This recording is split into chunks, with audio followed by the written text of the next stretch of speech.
నిజామాబాద్లో తన కూతురును గెలిపించలేని సీఎం కేసీఆర్ దేశాన్ని ఎలా ఏల్తాడని, మహారాష్ట్రలో కేసీఆర్ ప్రభావం ఏమీ ఉండదని మహారాష్ట్ర సాంస్కృతిక అటవీ శాఖ మంత్రి సుధీర్ మునిగంటివార్ అన్నారు.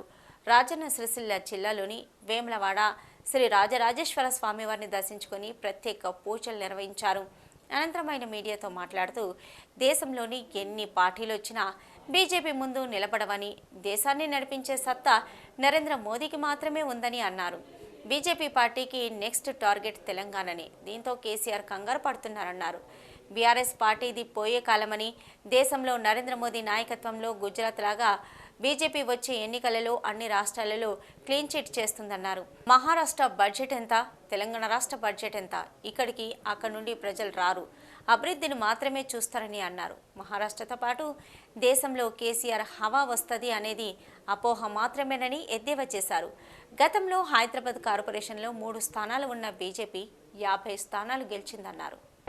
श्री राजराजेश्वर वेमुलवाड़ा ये हमारी कुल देवता है। हर वर्ष कुल देवत श्री राजराजेश्वर भगवान का दर्शन करके उनसे आशीर्वाद लेके महाराष्ट्र के जनता की सेवा का कार्य हम करते हैं। 2 तारीख को आने की इच्छा थी, मगर हमारे पार्टी के राष्ट्रीय अध्यक्ष श्री जेपी नड्डा जी कल चंद्रपुर में सभा में थे। उन्होंने देश के सभाओं के कार्यक्रम का शुभारंभ ये चंद्रपुर से किया और कल आने का कार्यक्रम जो था वो फिर हमें आज करना पड़ा। श्री राजराजेश्वर ये हमारे कुलदेवत है, तो राजराजेश्वर जी का आशीर्वाद लेकर हम महाराष्ट्र में काम करते हैं। आज भी यहाँ के हमारे सभी कार्यकर्ता भाइयों ने अच्छा दर्शन करवाया, पूजा की और भगवान श्री राजराजेश्वर का दर्शन लेके एक ऊर्जा, शक्ति, आशीर्वाद लेकर ये नए वर्ष में और शक्ति के साथ सेवा करने का हमारा संकल्प है। नहीं देखो, कोई भी पार्टी आगे चलने दो, अभी देश के जनता के हृदय में भारतीय जनता पार्टी है। विश्व गौरव, युग पुरुष, देश गौरव प्रधानमंत्री जी आप भी जानते हो कि उनके मुकाबले में देश को आगे बढ़ाने की क्षमता कन्याकुमारी से कश्मीर तक और काम्बोज से कच्छ तक किसी में नहीं है। मैं अगर ये प्रस्तुत करूं कि पिछले कई वर्षों में क्या काम हुए और माननीय मोदी जी आने के बाद क्या काम हुए, तो मैं ये विश्वास से कह सकता हूं, आप कोई भी पार्टी के हो, मगर माननीय मोदी जी के काम की सराहना आप निश्चित रूप से करोगे। इतने अच्छे काम माननीय मोदी जी ने किए हैं। कोई भी पार्टी कोई स्टेट में आगे बढ़े, मगर बात तो ये है, विजय तो मोदी जी की ही होगी। सर जी, और एक छोटा, अभी टीआरएस जो इधर तेलंगाना में है, केसीआर जी का उधर कैसा है, वो महाराष्ट्र में उसका बीआरएस पार्टी कैसा है महाराष्ट्र स्टेट के अंदर? महाराष्ट्र स्टेट में तो हमारी स्टेट फाइट है।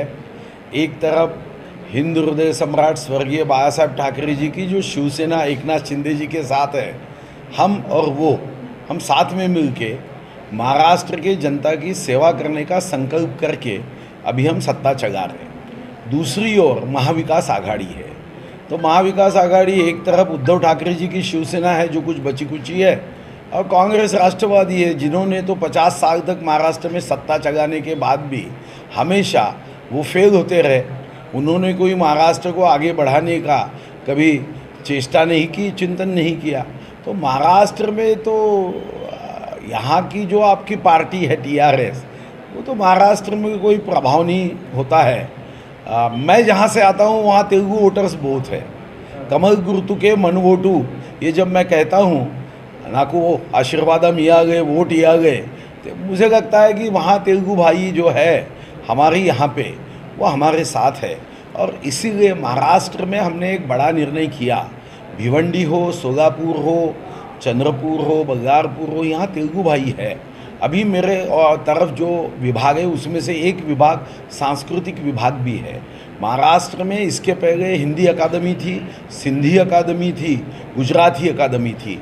हमने अभी तेलुगु साहित्य भी आगे बढ़े, तेलुगु लोगों को एक मंच उपलब्ध हो, इसलिए हमने तेलुगु साहित्य अकादमी का भी निर्माण किया है, जिसको हम पैसे दे रहे हैं, जिसके माध्यम से तेलुगु भाषिक लोग अपने संस्कृति का, अपने विरासत का, अपने धरोहर को आगे बढ़ा सके और जो कोई संस्कृति हमारे संस्कार है, तेलुगु में साहित्य है, वो मराठी और मराठी साहित्य तेलुगु ऐसे इस अकादमी के माध्यम से हम समरसता के मार्ग पर चल सके, ये निर्णय। इसमें कोई मतलब नहीं है, वो झूठ बोलते हैं। क्यों आएगा भाई?